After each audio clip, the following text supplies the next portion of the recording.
Fake 3D in After Effects tutorial demo video BISAYA version. So first is maghimatag circle ug square gamit ang shape layer. Dili na kailangan nga perfect, basta kay maporma lang siya. Okay, so na tayo duha ka shape. Akong gilisdan og blue ang color sa circle para dili ta maglibog. Inigbutang nato sa tunga sa square ang circle. So na siya. So magsugod na ta og move sa atong mga shapes. Depende sa kung unsang imong gusto. So ang akong naunaan is mag-rotate ang square and then ang circle mo sakash sa taas. So bale dapat murag part ang circle sa square. So dire gibalik-balik na ako og adjust ang keyframes sa position and rotation until makuha na ko ang desired movement. It's not the final movement yet, but then we'll settle with that initially para lang natay guidance sa movement sa shapes. So dire try na nato og change ang color sa circle nga shape. Nagamit ko og colorama pero murag solid ra kaayo iyang colors and kinatry na ako nga makuha ang gradient bitaw niya, and I've seen some animators online na kini ilang ginagamit and then siya naman yung pagka-gradient pero dili na ako gakakuha mga besh, so di ko ganaan may tataglain delete gradient ramp na lang mga kapatid. Dire rata kay ang akong gusto ma-achieve na desire sa color is gusto man nato na mura siyag fake nga 3D, diba? So magdula-dula ta sa iyang murag light kumbaga.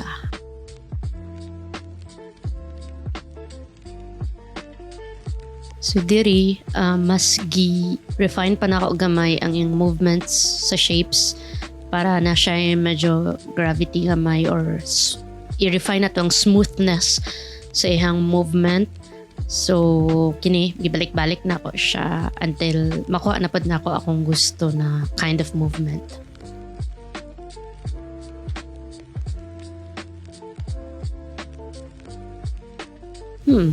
Okay, pwede pa na ma-refine later on, but we'll move on to another step, which is when the circle goes up, na ay blank space on the square because initially our plan, ang circle is part of the square. So dapat inigsaka niya na siya'y gimark nga blank space on part of the square. We will achieve that by masking. So we will duplicate the layer of the circle and then ibatang nato siya taas and alpha mask nato siya sa square. So there you go. Don't forget to parent the duplicated circle layer sa original nga layer para makapy niya ang movement sa circle layer. So diri nagtry ko og different movements sa circle, no? But then medyo di kay ko ganahan. So nagtry na lang ko og marag realistic siya gamay nga if inigsaka sa circle pag down niya kay na gravity gamay, so marag masalo siya gamay sa square and then inig-rotate balik sa square mo balik sad siya o saka sa taas. Ingana na lang ato ang direction sa iyang movement. Makita ninyo dire na every time mag-move ang circle kay ginatweak pod na ko iyang shape kay para lang dili kaayo stiff. Nagamit pud ko og motion blur. Okay, for now, okay sa atas sa movement. Then, change na to ang color sa square para ma-visualize na pod nato ang ilahang close to final look. Now, atong problema na pod is unsaon siya pag 3D. So, gigamitan na siya to 3D camera para sa iyang 3D movement, but then the look isn't 3D-ing. Oh my God! So, magsayaw-sayaw sa atake para mo process ang atong utok unsaon nato ni Bepong. So nakakita ko og advanced 3D, abay na siya sa active camera kana muhatag siya og 3D nga perspective, but then my only problem is dili na ako ma-change ang iyang color into gradient, and since dili ta kabalo anang mga tinuod nga 3D, mao nang atong gamiton ang ato ang mahiwagang technique, which is i-fake nato siya. Akong gihimo diri is gi-parent nako ang 3D square sa dili 3D nga square para makapy niya ang movement. Para dili mo maglibog, ang akong layering ana is katong una nato nga gihimo nga shapes katong circle ug square. Ako siyang gi-pre-comp into one. So mo nang shapes diha. So mahimo na siyang usa lang. So inside that shapes pre-comp is naa na tong animated na nagsaka-saka ang circle o nag-rotate ang square. Ang katong 3D nga circle, kibali ang akong gibuhat ana is giduplicate nako ang circle dayon gihimo to nako siyang advanced 3D. So mo to siyang 3D perspective. Ako na po dayon siyang giduplicate para ang movement atong first nga square which is katong dili 3D makopya niya sa katong naka 3D na. So ang ako rang gibuhat is ang 3D lang nga part is katunang na-turn na ang square. So, mura na rin siya 3D sa pananaw na to. So, ang first part is the pre-comp layer which is the animated circle and square that is not 3D. And then, katong mo turn over na ang square, gikat in na ko ang 3D layer nga square. I hope dili libog. So, narahapit na siya. But then, ang atong original na square no is not very 3D. So, atong problem is, unsaon na to pag mimic ang 3D sa first comp, katong first part na atong gi-pre-comp.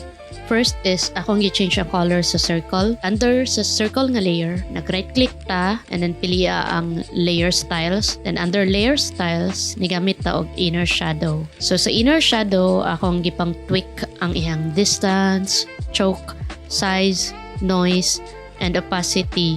And then sa blend mode, nigamit tag screen. Actually, pwede man nimo gamiton ang bevel and emboss, but for this one, inner shadow lang atong gidulaan.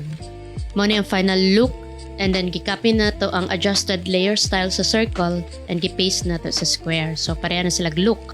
But then, nag-change akong mind kay wala siya depth. Parehara sila color. So, i-change na to ang color sa square into bluish. Nagya po a bit of pinkish para nasa like connectivity or relativity. Sakto ba akong term? Okay, so medyo okay na ko ana nga look. Now, ang atong style na pod nga look is ang 3D square. So, since dili man nato mabutangan og gradient ang 3D layer, yani na natong buhatan. Idi mo tag shape layer, and then gimano-mano na ko na siya keyframe para makopya niya ang movement sa 3D nga square. So, yeah, medyo matrabaho gid siya. Paspason lang nato para dali ra mahuman na.